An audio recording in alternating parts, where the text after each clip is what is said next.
able to come out today. We know it's a very busy time of year, and a lot of them also play basketball and wrestling and things like that. What I will do is I'm going to take a really quick brief recess so all of the students and the coaches have time to exit if they wish to do so.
All right, we are back, and we will be moving on now to the consent grouping. Can I please have a motion to consider the consent grouping tonight? Motion to approve items 5A through C. Support. All right, are there any items a board member would like to pull out for special consideration? Anything, Superintendent Struble, that you'd like to draw our attention to? Okay, great. Let's move right into a curriculum update from Mrs. Tryon. Yeah, so tonight we're going to be asked to approve the purchase of 2 books for use in Central Woodlands, House Arrest, and Insignificant Events in the Life of a Cactus. It's one of the most delightful books I think I've read this year, so highly recommend. Those were up for 30-day review at last meeting, and then tonight we will vote on those. We have no new materials or curriculum to consider or to review for January. At our meeting this month for curriculum, we heard from administrative vertical teams, which are championed by John Hager, principal at Central Middle, Don Harriman, who's the principal at Meadowbrook, and Amy Pallow, who's our Eastern High School principal. These vertical teams have focused on streamlining practices between all 3 of our attendance zones that they represent in the areas of culture and climate, instructional leadership, and also PBIS implementation, so that families who might have students in various schools or staff who work across the district, and just overall standards and practices are aligned. This is accomplished in a variety of ways under their leadership.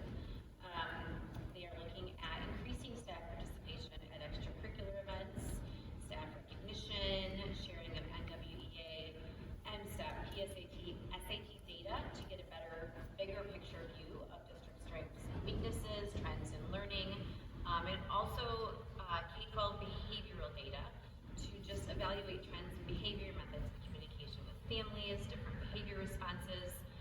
It was really great to hear about their efforts in their buildings and attendance zones to further that goal that we have of that one FHPS. That was all. Perfect, thank you. Does anybody have any questions for Mrs. Tryon? Okay, well, let's move on to our finance update from Mrs. DeBoer. Okay, well, Mary and I were at the meeting, and poor CJ was homesick. So I'm not going to do as well as CJ does, but I will give it my best, although my report's a lot shorter than his was the last one. So anyway, there are no purchasing requests this month, and presented monthly financial statements through November. We are on track with spending on being at 42% through our fiscal year and 27% through the school year. year. Ryan Kimball, our Director of Safety and Security, along with Daryl Hofstra, the Director of Transportation, presented a more detailed information about a potential cell tower at Eastern Campus. We have safety and security is at the forefront. Right now, there's no the cell reception continues to cause safety concerns at Eastern Campus, and they did mention there's a student, right, has diabetes, there's an app or something that they use that requires cell usage, and so there's a couple of concerns in looking in that. There's third-party safety and security audit last year highlighted this as a major concern. The challenges with school day and after-school events, including large gatherings at the athletic events.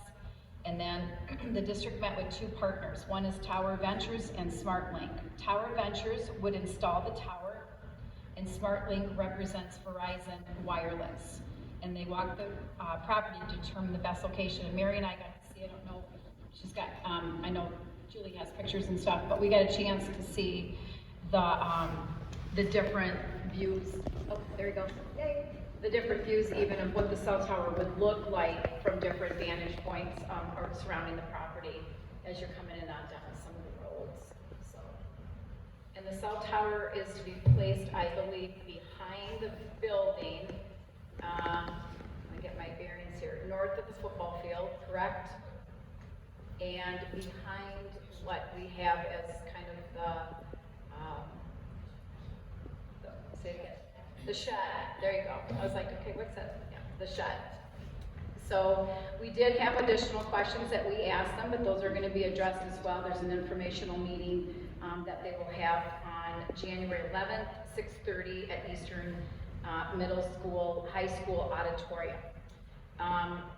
Tower Ventures, I'm going to go back through, it would install the tower, and it's for free, right? There's no cost to us.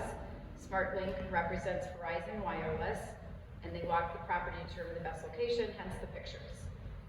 There's a potential lease with Tower Ventures. The initial term is 5 years with an option to extend 5 years, but in 5-year periods. The rent is $900 per month, and the initial setup is for Verizon. And we have ability to co-locate with other carriers, which would in turn bring additional revenue to us with those additional carriers for basically renting out the tower, correct? Stop me if I'm messing anything up here. So, like I said, the informational meeting will be at Eastern Middle High School in the auditorium on January 11th, starting at 6:30 p.m. And the board will consider the lease at our January 15th regular meeting. Any questions or?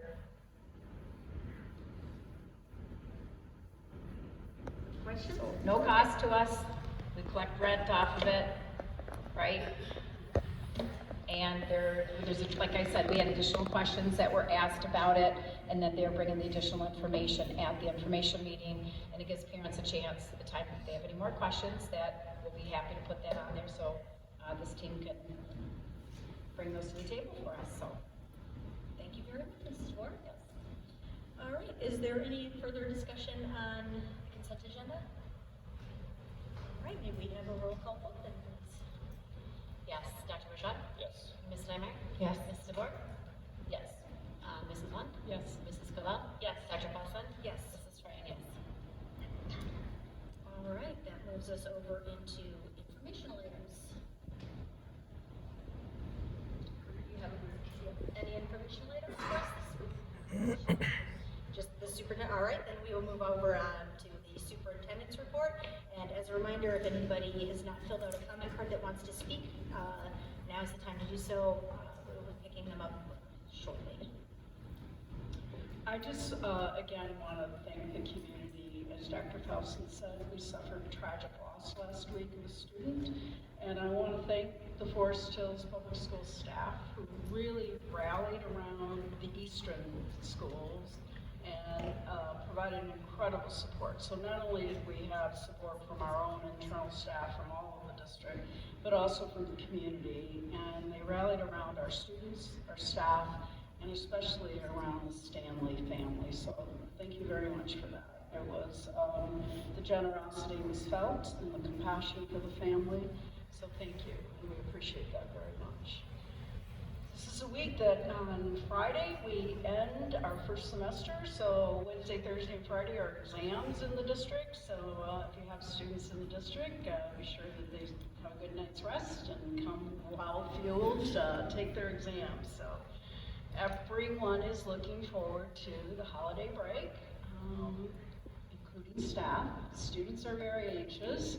They're more anxious for the fact that I haven't been able to call a snow day. So I keep hearing that, and I keep saying, I have my fingers crossed, my toes crossed, that our weather stays perfect, and we get to Friday, and I don't have to call a snow day. So I know that I'm letting down a lot of students, because when I go throughout the district, that's the number one question they ask me is, are you ever going to give us a snow day? I keep telling them if I'm lucky, I won't have to. So again, my fingers are crossed that we'll get through. And so I wish everyone a happy and safe holiday, and we look forward to January 8th when we welcome all of our students back. All right, thank you very much. Board communications. I have one. I wanted to give an update on the superintendent search. First, I want to say thank you to our community for filling out the survey. We received over 700 responses, and our search firm MLI went through all of those. They also conducted numerous focus groups, so thank you to all of the staff and boosters and students and everybody who participated in those.